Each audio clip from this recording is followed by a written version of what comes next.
ઉપાસ્ય ઈષ્ટદેવ ભગવાન શ્રી સ્વામિનારાયણ આજના દિવ્ય માહોલમાં શ્રીમદ ભાગવત કથાનું શ્રવણ કરાવી રહેલા પરમ પૂજ્ય શાસ્ત્રી સ્વામી જગત પ્રકાશદાસજી સ્વામી, પરમ પૂજ્ય સદગુરુ પુરાણી સ્વામી શ્રી પ્રેમ પ્રકાશદાસજી સ્વામી, પરમ પૂજ્ય સદગુરુ પુરાણી શ્રી બાલકૃષ્ણદાસજી સ્વામી, સર્વે પૂજનીય બ્રહ્મનિષ્ઠ સંતો, વાલા ભાવિક ભક્તજનો, જય સ્વામિનારાયણ.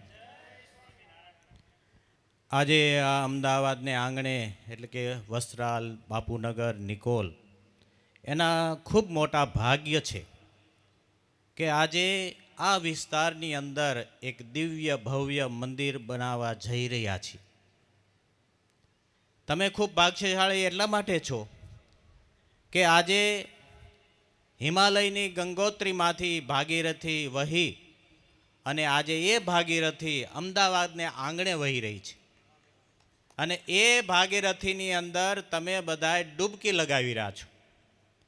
45 ડિગ્રીએ સૂર્ય તપતો હોય, ગરમી લાગી હોય અને એમાં આવી ભાગીરથી મળતી હોય તો નાવાનું કોને મન ન થાય? એમાંય જ્યારે આપને સ્નાન કરાવનારા પરમ પૂજ્ય પ્રેમ પ્રકાશદાસજી સ્વામી જેવા સંત મળે ત્યારે આપણો બેડો પાર થઈ જાય છે. વાલા ભક્તજનો, તમે ભાગ્યશાળી એટલા માટે છો કે તમને જે સંત મળ્યા છે એ સંત કેટલા મહાન છે. હમણાં એક પ્રોગ્રામમાં મેં હતા, પૂરો થઈને અમે નીકળતા હતા એટલે મને પૂજ્ય બાલકૃષ્ણદાસજી સ્વામી મને વાત કરતા હતા. આ બંને મહાપુરુષો પૂજ્ય પ્રેમ પ્રકાશદાસજી સ્વામી અને પરમ પૂજ્ય બાલકૃષ્ણદાસજી સ્વામી, બંને વચ્ચે એટલી બધી આત્મીયતા છે કે બંનેના શરીર જુદા છે, આત્મા એક છે. એક સિક્કાની બે બાજુ જે આપણે વાત કરી છીએ જો ન જોઈએ તો અહીંયા તમને દર્શન થાય છે. તમને જે મળ્યા છે એ સંત કેટલા મહાન છે. આમ જો છે ખાખરિયા, ઝાલાવાડ અને હજી આ વિસ્તાર બાકી છે તો અહીં સુધી જેમણે પોતાનું જીવન ઘસી નાખ્યું છે, જેમણે કોઈ દી જીવનમાં પોતાના શરીરની ચિંતા નથી કરી, એવા મહાન સંત એમણે પોતાના જીવન દરમિયાન પોતાના કથા વાર્તા દ્વારા ભગવાનની નિષ્ઠા એવી હરિભક્તોના હૃદયમાં એવી દ્રઢ કરી છે. હું ઘણી વખત સ્વામીની સંપ્રદાયમાં બધા પ્રોગ્રામોમાં જતો હોઉં છું. ખાખરિયાની અંદર અને ઝાલાવાડની અંદર ધૂનો થતી હોય તો એ ધૂન સવારે 6 વાગ્યાથી 11 વાગ્યા સુધી હોય. હજી ધૂનની શરૂઆત થતી હોય, હરિભક્તો અડધા એવા હોય અને સંતો તો હજી બધા રસ્તામાં હોય. પણ એક મહાપુરુષ એવા હોય કે જેવી ધૂન શરૂ થઈ જાય અને બધાની પહેલાં પહોંચી ગયા હોય એવા જે કોઈ હોય તો એ આ પ્રેમ પ્રકાશદાસજી સ્વામી છે કે જેના જીવનમાં તપ છે, જેના જીવનમાં સંતના જે 30 લક્ષણો છે અને એના કરતાંય જેના નામ છે પ્રેમ. આ બે આમ તો પ્રેમ જ છે. એક તો જેના નામ છે એવા ગુણ છે પ્રેમ પ્રકાશ, અને બાજુમાં બેઠા છે બાલકૃષ્ણ, જેને રાકેશ પ્રસાદજી મહારાજે સંપ્રદાયની માનું બિરુદ આપ્યું છે. એટલે આપણે તો ભાગ્યશાળી છે કે આજે પ્રેમ ને માનો પ્રેમ બે સાથે મળવાનું છે. પણ એથી વિશેષ જે મારે વાત કરવી છે કે તમે જે બે મહાપુરુષોના દર્શન કરી રહ્યા છો, તમે કેટલા ભાગ્યશાળી છો. ભાગવતની કથા છે ને ભાગવતનો જ એક નાનકડો પ્રસંગ કહી દઉં કે એક વખત આ બ્રહ્માંડ ઉપર નારદજી વિચરણ કરતાં કરતાં આ બાજુ ગુજરાત બાજુ નીકળ્યા હતા. એટલે એને થયું કે ચાલો દ્વારકાની અંદર ભગવાન દ્વારકાધીશ બિરાજે છે, કૃષ્ણ ભગવાન, એના દર્શન કરતો જાઓ.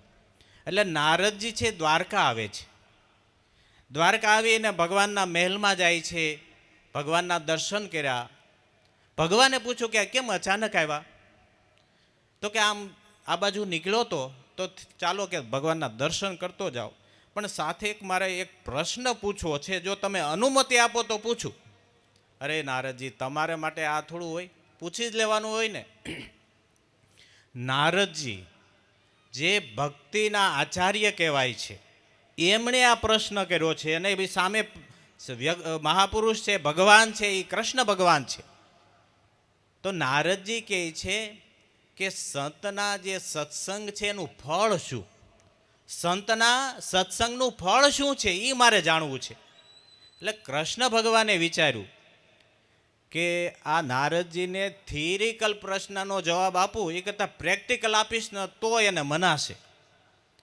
એટલે નારદજીને કૃષ્ણ ભગવાન કહે છે કે આ જે આપણું દ્વારકા છે એની બહાર જશો તો એક અત્યારે કચરા પેટી ત્યારે ઉકરડા હતા, તો કે એ ઉકરડામાં જશો ને તો એક મોટો જે એનું જંતુ હોય ને ગીંગો એ છે, તમે એની પાસે જાઓ ને તમને એ જવાબ આપશે.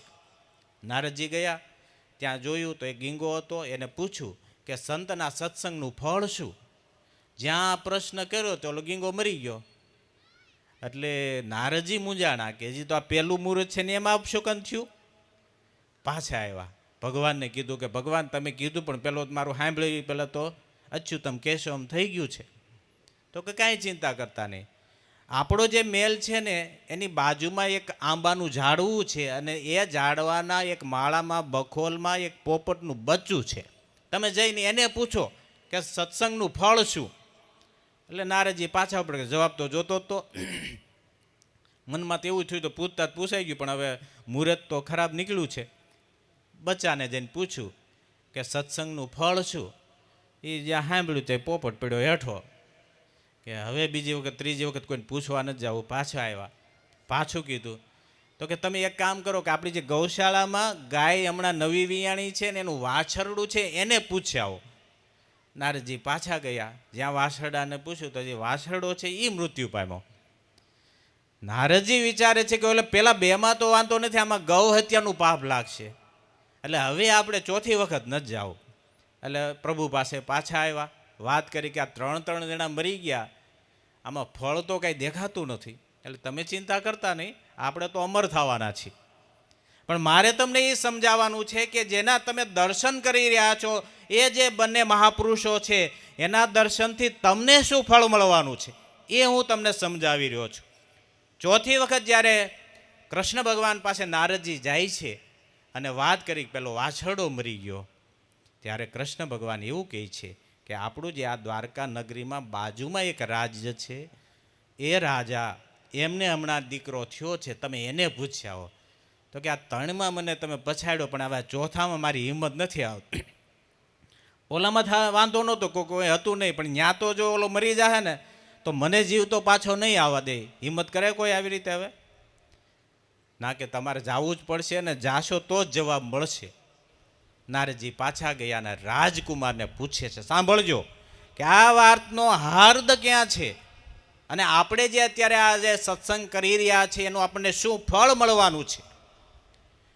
કૃષ્ણ ભગવાનનો આદેશ થયો એટલે નારદજી છે રાજમાં જાય છે, રાજકુમારને મળે છે અને પ્રશ્ન કરે છે કે સંતના સત્સંગનું ફળ શું એ મારે જાણવું છે. એટલે તમને બધાને એમ થયું હમણાં રાજકુમાર છે પડી જશે એમ, પણ એવું નથી. રાજકુમારે નારદજીને કીધું કે હજી તમને ન સમજાણું? તો એટલે તો પૂછવા આવ્યો છું કે તો સાંભળી લ્યો. પેલો રાજકુમાર નારદજીને કહે છે કે તમે જે જવાબ માગો છો એ જવાબ તો ઓલરેડી તમને ક્યારનો મળી ગયો છે, પણ તમને ખ્યાલ નથી.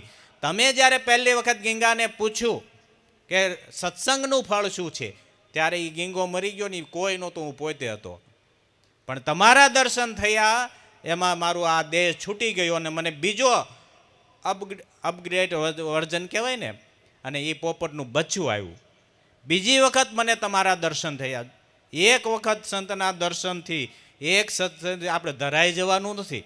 આ 5 દિવસ 7 દિવસનો જે ઉત્સવ છે એક દિવસ હાજરી આપી દો એટલે પૂરું નથી થઈ જતું. પોપટનું બચ્ચું આવ્યું, ફરી વખત તમારા દર્શન થયા, મારો દેહ છૂટી ગયો અને મને ગાયને ત્યાં જન્મ મળ્યો. તમે ફરી વખત ત્રીજી વખત દર્શન આપવા આવ્યા, દર્શન થયા, મારો દેહ ગાયનો જે વાછરડાનો તો એ છૂટી ગયો.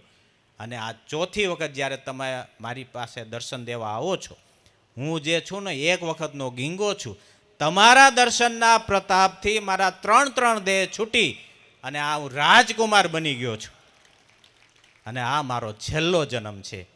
વાલા ભક્તજનો, એટલે જ ભાગવતમાં કીધું છે પ્રસંગ મજરમ પાશમ આત્મન કવયો વિદુહુ સએવ સાધુષુ કૃતો મોક્ષ દ્વારમ અપાવૃતમ. જેમ દોરડું હોય એના બે જે વળ છે જેવી રીતે આંટી લઈ ગયા હોય, એવો પ્રેમ આપણને આ મહાપુરુષોમાં થશે તો આપણું છે કલ્યાણ છે ને એ સીધું થઈ જશે. બસ ભગવાનના ચરણોમાં પ્રાર્થના કરું કે જે ભક્તો અહીં પધાર્યા છે, પૂજ્ય પ્રેમપ્રકાશદાસજી સ્વામી ખાખરિયા ઝાલાવાડને તો ખૂબ પ્રેમ આપ્યો છે, પણ જ્યારે એક નવા ઉમંગ સાથે, નવી અપેક્ષા સાથે અહીંયા વસ્ત્રાલ ખાતે પધાર્યા છે, નિકોલ છે, આ વિસ્તાર છે, અને જ્યારે નવ્ય ભવ્ય મંદિર થઈ રહ્યું છે, ત્યારે આપણી બધાની ફરજ બને છે કે ફૂલ નહીં તો ફૂલની પાંખડી, તમારા પ્રેમ, તમારા સહકારથી જ્યારે આ મંદિરનું નિર્માણ થશે તો એ નિર્માણ છે કોઈ સ્થૂળ નથી. હજારો વર્ષ સુધી આ મંદિર રહેશે અને એ મંદિરની અંદર હજારો ભક્તો આવશે, દર્શન કરશે અને પોતાનું આત્મકલ્યાણ કરશે. તો એના જો નિમિત્ત બનવું હોય ને તો તમારે તમારા સગા સ્નેહી બધાને આમાં જોડજો. ખાસ કરીને આજના દિવસે અત્રે અમારા એસજીપી ગુરુકુલ પરિવાર વતી અત્રે પરમ પૂજ્ય પ્રાતસ્મરણીય સદગુરુ પુરાણી શ્રી બાલકૃષ્ણદાસજી સ્વામી પધાર્યા છે, અને એવી જ રીતે અમારા ગુરુ પરમ પૂજ્ય માધવપ્રી સ્વામી અત્યારે સત્સંગ વિદેશ યાત્રા માટે લંડન પધારેલા છે. એમના બધા વતી આ જે નવ્ય ભવ્ય મંદિર બની રહ્યું છે એમાં શુભકામના પાઠવી છે. એટલી વાત સાથે વિરમું છું. બોલો સ્વામિનારાયણ ભગવાન. જય.